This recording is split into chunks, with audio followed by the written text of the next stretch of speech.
ever seen. Oh, great. Well, welcome to New Zealand. Hello. Sit back and relax. We'll be with you in a minute. Still to sing Rebel Yell. And that guy who jumped up and shouted, Rebel Yell, right? I know. But this guy just jumped up and grabbed the microphone, man. They'd never had that happen there. It's great. It's great watching young kids excited about rock and roll again. That's why I think that album's worth paying the money for. Because I think, you know, it's got the spirit of rock and roll.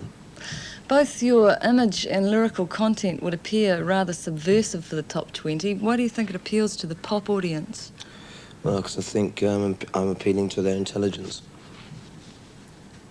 A subversive intelligence?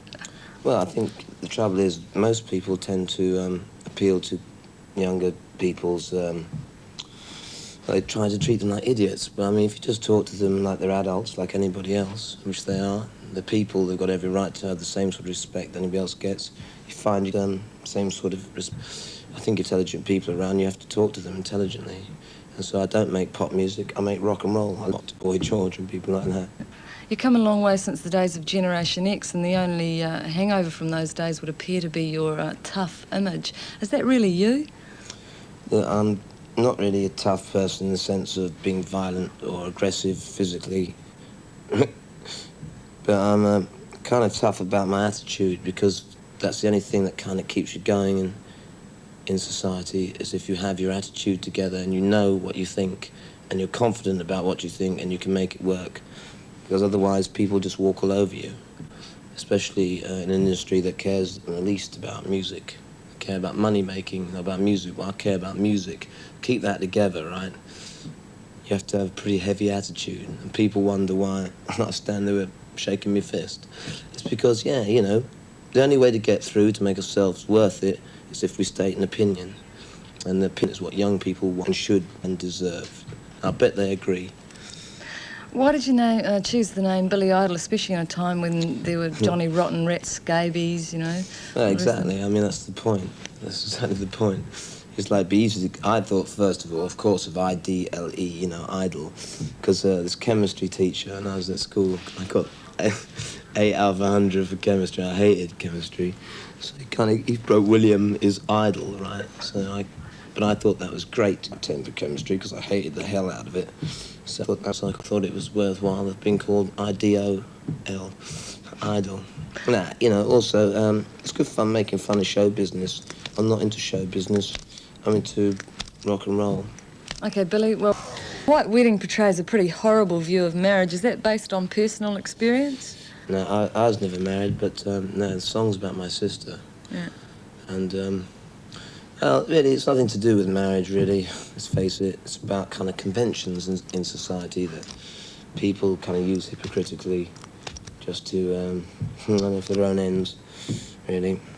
Basically, it's not really horrible at all. In fact, everyone always talks about how the satanic side of it and all that stuff with all those crosses, but they don't realise the cross is a symbol of life. And young people these days have got more life than ever, and I think that's what this music's all about. And they don't see the horror visions in that, they see the truth. To them, that's not horrible at all, it's real. To me, it's not horrible, it's nice. I think that's the truth. All I ever see is men beating women up. Well, things like Rebel Yell... says, I love women, she don't want slavery, she wants to sit in bed. In fact, really, it's about me coming to the new world, and a time when I was real down and out, and the new world took me in. She don't like slavery, she wants to sit and beg, but when I was tired and lonely, she gave me a bed. That's the United States of America. And people find it very easy in some places to put the United States down, but they forget there's a lot of working class people, ordinary people who struggle every day and have nothing to do with the ruling class, and who you know, die for the same things Australians and everybody else and New Zealanders do. And I find there's a lot of prejudice against those people. And people should cut it out and get into it. Just hate Reagan, but don't hate the other people, you know. Or hate politics, but don't hate ordinary people just because of their nationality, their colour, their race, or their creed. I mean, it's a waste of time. Punk rock was about getting rid of all that. I wanted to stop all that silly rock star nonsense which our world don't need anymore. I come here because I make music for the sheer hell of it. I like music. I think it's fun. I want records to be a little bit more than just a little piece of epoxy bit of cardboard, you know. I want it to mean bit of plastic. When you put it on your turntable, man, it gets to your soul. It gets to mine. Creedence did. And Mark Bolan. You like Mark Bolan? Yeah, and the Sex Pistols, and the New York Dolls, and Jim Morrison, and Elvis Presley, and everything that ever meant anything. Talking about Elvis Presley, do you ever consider that you've modelled yourself on him in any way? No way, man. I don't take as many drugs as he did. Great. No, music's really US. That's the last bastion of good fun. Right. Well, we're going to have a look at two bands now from where you used to come from, England. I guess they were Billy Idol. Nice to meet you. Hey, thanks a lot. When are you coming back for a tour?